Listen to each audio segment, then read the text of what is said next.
Hi, ഞാൻ Dhanya. Dear കിച്ചണിലേക്ക് എല്ലാവർക്കും സ്വാഗതം. ഇന്ന് നമ്മൾ ചെയ്യാൻ പോകുന്നത് ഒരു സ്വീറ്റ് ആണ്, റവ ലഡു. വളരെ എളുപ്പത്തിൽ ഉണ്ടാക്കാവുന്ന ഈ റവ ലഡു എങ്ങനെയാണ് ചെയ്യുന്നതെന്ന് നമുക്ക് നോക്കാം. ഒരു പാൻ ചൂടാക്കി അതിലേക്ക് 3 ടേബിൾ സ്പൂൺ നെയ്യ് ഒഴിച്ചു കൊടുക്കാം. ഇതിലേക്ക് റവ ഇട്ട് ഒന്ന് വറുത്തെടുക്കണം. 1.5 കപ്പ് റവയാണ് ഞാനിവിടെ എടുത്തിരിക്കുന്നത്. റവ നന്നായി നെയ്യിൽ റോസ്റ്റ് ചെയ്തെടുക്കാം. റവ നന്നായി റോസ്റ്റായി വന്നിട്ടുണ്ട്. ഇനി അതിലേക്ക് 1 കപ്പ് ഡെസിക്കേറ്റഡ് കോക്കനട്ട് കൂടി ഇട്ട് നന്നായി ചൂടാക്കിയെടുക്കാം.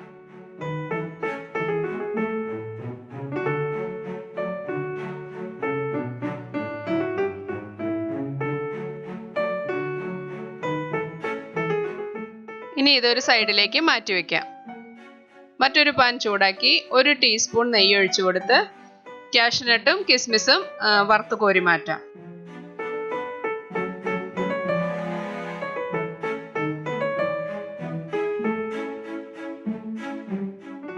ആദ്യം കാഷ്നട്ട് ഇട്ട് ഒന്ന് റോസ്റ്റ് ആയതിനു ശേഷം വേണം കിസ്മിസ് ഇട്ട് കൊടുക്കാൻ.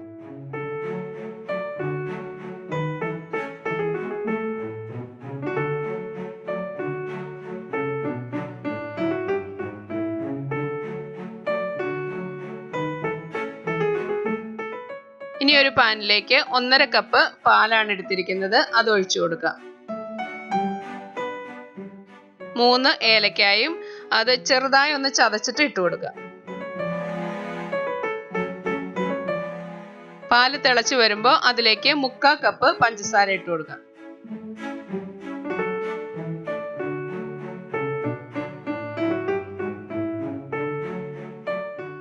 പഞ്ചസാരയെല്ലാം നന്നായി മെൽറ്റായി വരണം.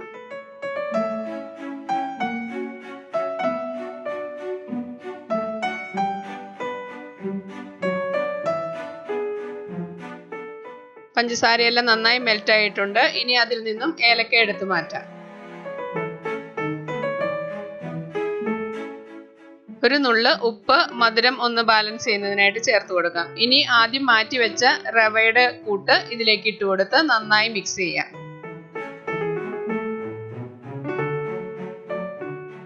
വെള്ളമെല്ലാം വലിഞ്ഞ് നന്നായി കുറുകി വന്നു കഴിയുമ്പോൾ നമുക്ക് കിസ്മിസും അണ്ടിപ്പരിപ്പും ഇട്ട് കൊടുക്കാം. അത് നന്നായി മിക്സ് ചെയ്യാം. ഇനി മറ്റൊരു പാത്രത്തിലേക്ക് മാറ്റി ചൂടോട് കൂടി തന്നെ, കയ്യിൽ എടുക്കാവുന്ന ചൂടോട് കൂടി തന്നെ 2 കൈയിലും നെയ്യ് പുരട്ടി നമുക്ക് റോൾ ചെയ്ത് ലഡുവിന്റെ ആകൃതിയിൽ എടുക്കാം.